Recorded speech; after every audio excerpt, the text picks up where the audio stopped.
culture is no longer just inherited, it's created. From the way they dress to the way they speak, Kenya's Gen Z is redefining the rules, connected to the world and rooted in their identity. There was a time when culture moved slowly, passed down through elders, ceremonies, and tradition. But that world changed faster than anyone imagined. Where technology blurred boundaries, information became free, transforming Kenya's story from inherited to invented. Let's explore just how they do this. Hi, Inara. Welcome to Culture Connect. Thank you so much for being here. Today, we need to talk about what exactly goes on in the mind of a Gen Z. We really need to break it down to understand how this affects culture. But first, please introduce yourself. Tell us a little bit about what you do. Hello, Afrin. Thank you so much for having me here. It's a pleasure. I like to say that I'm a jack of all trades and master of psychology. I am currently studying psychology. I'm doing my master's in industrial and organizational psych at the University of Nairobi. I also MC at events. I do poetry, songwriting, and I am also assisting in lecturing. I am really interested in talking about the youth and talking about mental health. And just to really get into it, from a psychological perspective, what truly defines a Gen Z? What is their mindset compared to maybe the older generation? When we talk about mindset, I think the first thing that comes in our mind is how we look at how identity is shaped and formed.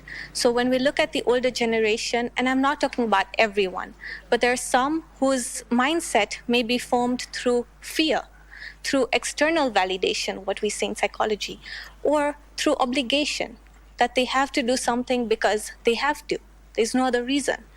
And then you look at the youth, or those from today's generation, and you look at how they view things, and it's more of asking questions, critical thinking, trying to find logic and understanding behind everything. So we look at internal validation more.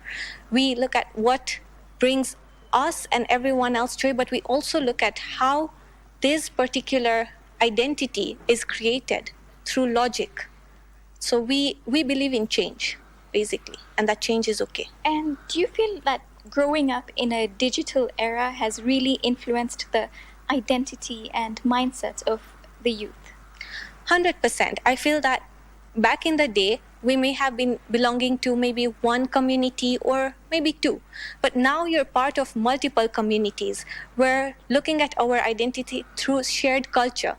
We're looking at different cultures, and we are able to understand our identity by experimenting now, looking at what kind of clothes other people wear, trying to see if it works for us, trying to see different things and how they work for us. So yes, that brings a sense of identity. Sometimes in terms of belongingness, we may not feel that belongingness where we are, but we may find it online by sharing that experience with someone else who may be going through the same things as us. So shared experiences count. However, sometimes there's also issues like cyberbullying, which is a big thing, and that may break someone's self-esteem. So there's always the positive and the negative in everything. Yes, of course. And why do you think it is that Gen Z values authenticity more than conformity? So I mentioned internal validation, and I feel that right now the youth feel that life is too short. Life is too short to be anything but yourself. Right now, if they start living everyone else's lives and how everyone else wants them to live, tomorrow they'll be 90 years old. And the people that they conformed to so much might even be dead by then. And then they live with regrets their whole life that I didn't do this and this, right? So autonomy is something that they really value. Right. And Gen Z is very vocal. They're very open, especially about mental health. So do you think their recent trends have really helped break long-held cultural stigmas? 100%. I think the best way to break any stigma, or to even start to break any stigma, is to have a conversation. We are starting the conversations. The youth rather is starting conversations that used to be taboo once upon a time. Now you can see youth are going to therapy. They're using words like boundaries. They're using words like emotional maturity. They're looking at self-reflection and self-awareness. And they're looking at what is good for them or for the mental health and what's not good for the mental health and what can we do about it. And how is it that Gen Z are balancing modern lifestyles with traditional culture, especially the cultural expectations? That's actually a very good question. The main thing here is editing, selective editing, or responsible editing rather, where you're looking at what brings you dignity, what brings you honor, what brings you high self-esteem. You keep those things.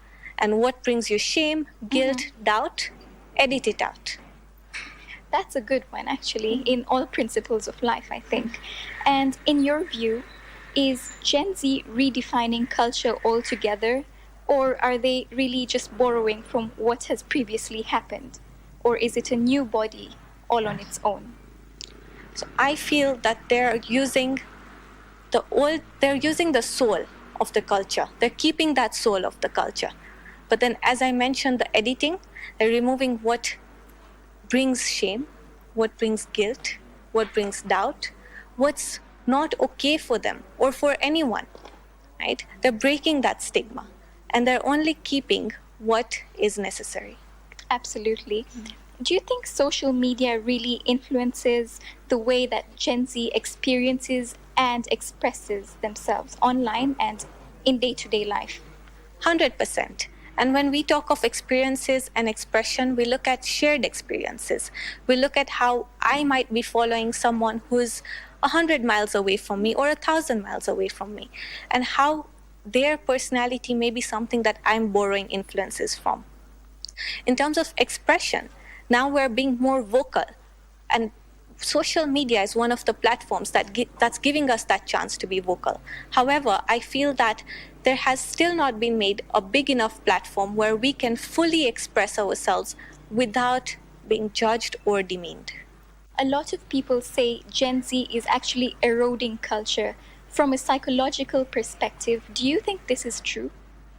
See, everything has its pros and its cons, but I think the word eroding would mean erasure, that they're completely removing the culture. And I feel that that's not really the case. What they're doing is they're keeping the culture, they're keeping that soul of the culture, the roots are there, but they're now interrogating. So instead of eroding, I would use the word interrogate, that they're asking what is logical, what is critical. They're using critical thinking to ask questions.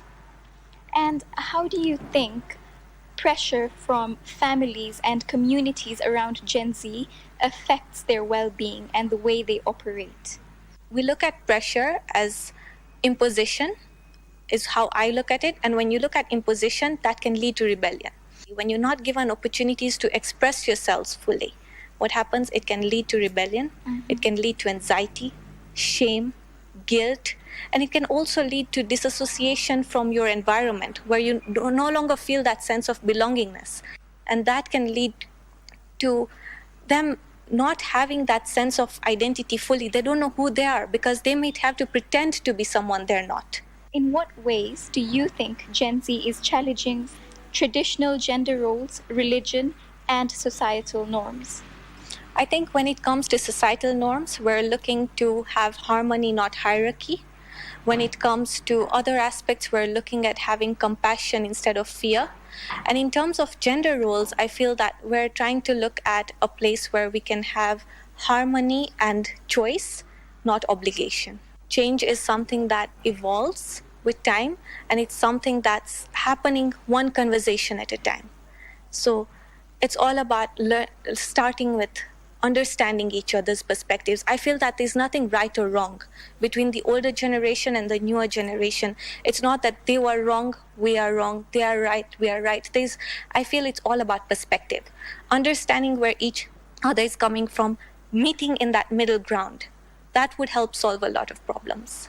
Absolutely. And speaking about the older generation, as you say, what can parents and educators do to better understand the Gen Z mindset? Listen, understand. Have dialogues, have conversations. Instead of imposing, instead of opposing, converse, talk, learn about each other's perspectives. Why does something matter to someone? And this goes both ways. It's not that, okay, if you're older than me, then it gives you that establishment to be able to disrespect me. I think that's something that the youth are really talking about now. We will both respect each other. We will both listen to each other, understand, have dialogues, and give that autonomy to each other. Yeah. And live and let live. What lessons can older generations learn from how Gen Z approaches culture and change?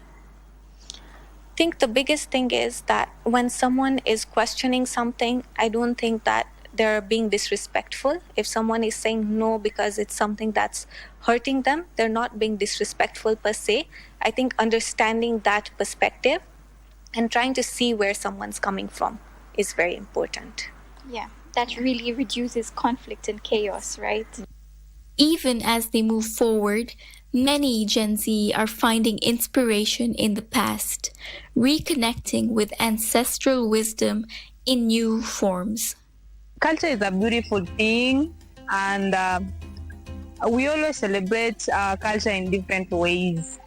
And it is always a happy moment for everyone in the community. As Gen Zs, we don't have to forget culture. We have to celebrate them to the core.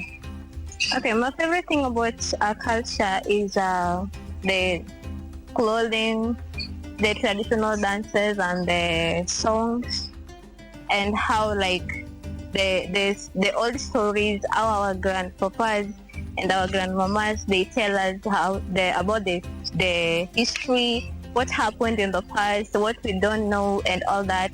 So like when you listen to the stories and when you like view the dances and the songs, like actually it's merely like it brings something that you'd want to try. Culture is still obvious, but we youths, we don't take it much serious because we have depended mostly on things to do with the online activities, and we don't have the much time to reflect on whatever culture means to us.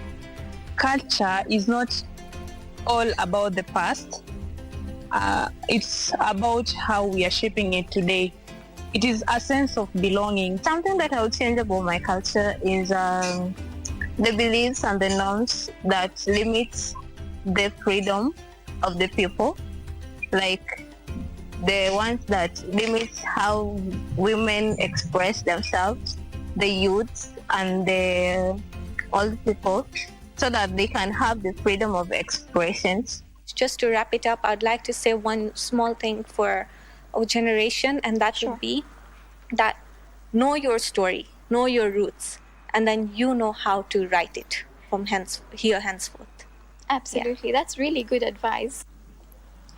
Today's culture matters because it's not just a youth trend, it's a transformation.